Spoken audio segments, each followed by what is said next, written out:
À l'écoute du Seigneur avec Dr Clément Akobé, du lundi au vendredi à partir de 6h GMT. Paul dit, rien ne peut nous séparer de la victoire, c'est-à-dire de l'amour de Dieu. Alléluia. Même pas les tribulations, la mort, les anges, les puissances. Il dit, en tout cela, nous sommes plus que vainqueurs. C'est dans les épreuves que tu vis, tu seras toujours vainqueur. Parce que du matin au soir, tout va changer dans le bon sens pour toi. Alléluia. Moi, je crois à la puissance du Saint-Esprit. Cette capacité que le Saint-Esprit a de nous transformer. Et j'ai envie de dire de nous faire mourir à nous-mêmes pour vivre en Dieu. Vous voyez, je parle de la conversion comme une mort en soi.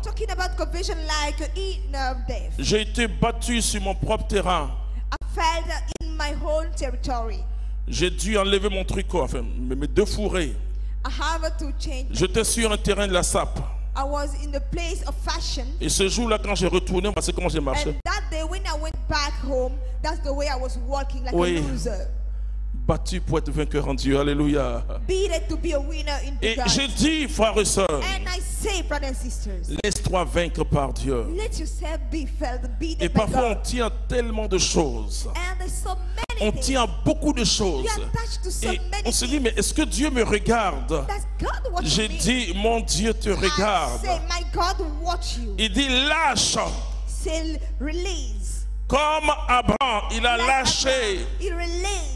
Vous savez, le nationalisme poussé, exagéré, entraîne la xénophobie.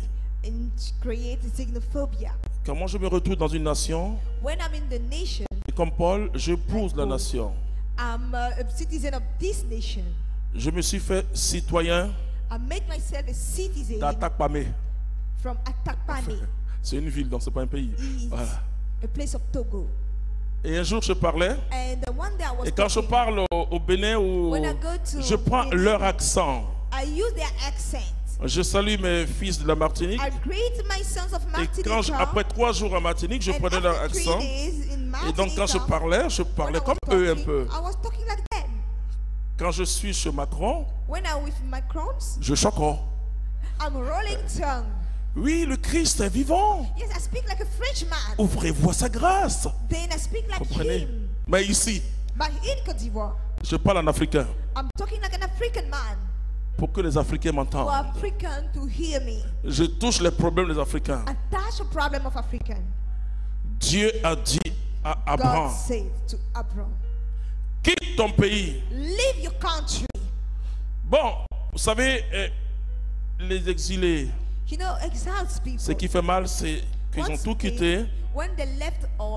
Ils ont quitté leurs parents, leurs frères et sœurs. Mais si on te dit de prendre toute ta famille pour partir, c'est bien. Mais Dieu dit quitte ta parenté. En plus, quitte la maison de ton père. La vie spirituelle commence par une errance prophétique. Ne demandez pas à Dieu, Seigneur, et quand je quitte, qu'est-ce que je gagne? Non. Vous savez, au ciel, il y a des gens que je vais saluer. Il y a un certain Matthieu. Matthieu travaillait pour les Romains. Et combien de personnes, c'est vrai, tout ce qu'on demande à Dieu, fais-moi grandir, Seigneur, je veux avoir l'argent, Seigneur, je veux me marier, Seigneur, je veux travailler. Mais laissez-moi vous dire que Matthieu travaillait. Et Jésus passe. Malheur pour Matthieu. Il a regardé Jésus. Monsieur Matthieu, il fallait continuer à travailler. Et sûrement qu'il avait quelqu'un devant lui qui attendait de payer l'impôt. Mais Matthieu a détourné ses yeux de l'argent et de ce monsieur qui était là. Il regardait Jésus. Et Jésus aussi l'a regardé. Jésus a dit, Matthieu, mais frère et sœur, cet homme-là, il avait été chassé du temple parce qu'il travaillait avec les Romains. Il était traité comme un traître. Et quand les femmes passaient à côté de Matthieu, elles crachaient, Mais Matthieu a regardé Jésus. Et Jésus a regardé Matthieu. Il a dit, Matthieu, mais laissez-moi vous dire, frères et sœurs, même si personne ne prononce ton nom, Dieu prononce toujours ton nom. Chaque jour, Dieu prononce ton nom. Si tu t'appelles Gilles, le Seigneur dit Gilles. Mais Matthieu pouvait jeter son regard ailleurs. Mais il a regardé Jésus. La Bible dit aussitôt. Matthieu a suivi Jésus. Et quand on parle de suis-moi de Jésus, c'est Matthieu 9:9. Il a suivi Jésus. Il a laissé son patron. Il y a moins de personnes capables aujourd'hui de faire comme Matthieu. Parce que finalement, nous disons, Dieu, attends-moi à l'église, là je vais venir. Attends-moi dans le temple, là je vais venir. Mais là, je travaille pour quelqu'un. Jésus dit, suis-moi. Le bouleversement. Il y a eu un big bang dans la vie de Matthieu. Vous savez, quand vous avancez vers le Christ, je le vois quand je prêche dans les stades, la prière de pécheurs, la prière de repentance. Vous les voyez avancer en pleurant. Et parce qu'ils savent que quelque chose se passe dans leur vie. Ne jouons pas avec la vraie conversion. La vraie conversion, c'est un bouleversement. Nos priorités changent. Les priorités de Monsieur Matthieu ont changé totalement. Est-ce que pour toi ça a changé depuis ton baptême ou depuis le temps où tu fréquentes les prières ou l'église? Qu'on ne vous trompe pas. Ce dont il s'agit dans la Bible. Et tous, Pierre était marié. Il vivait chez lui, sa belle-mère était là.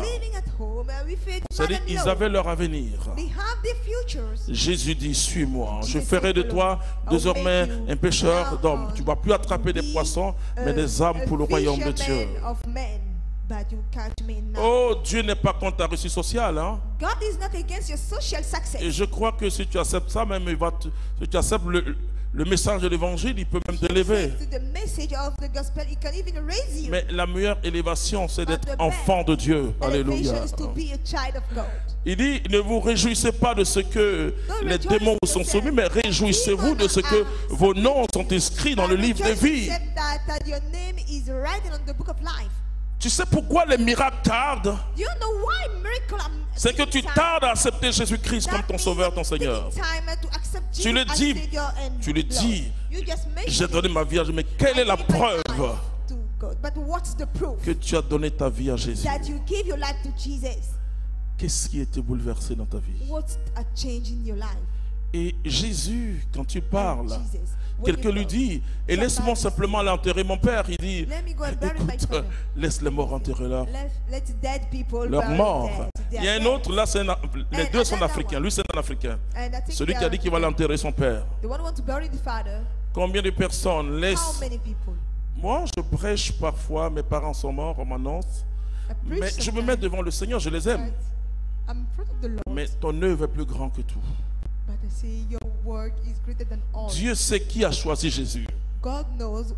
Et c'est pourquoi quand le démon vient, parce que si tu as choisi Jésus, tu as des anges autour de toi. Moi, le démon est mon dernier problème. Moi, je cherche à vous montrer celui que j'aime. Si nous acceptons Jésus-Christ, le diable va nous quitter pour toujours. Si nous acceptons Jésus-Christ, il va fuir notre vie, il va fuir nos finances. Parce que nous avons accepté Jésus-Christ. C'était À l'écoute du Seigneur. N'oubliez pas de liker et de partager pour édifier quelqu'un. Dieu vous bénisse.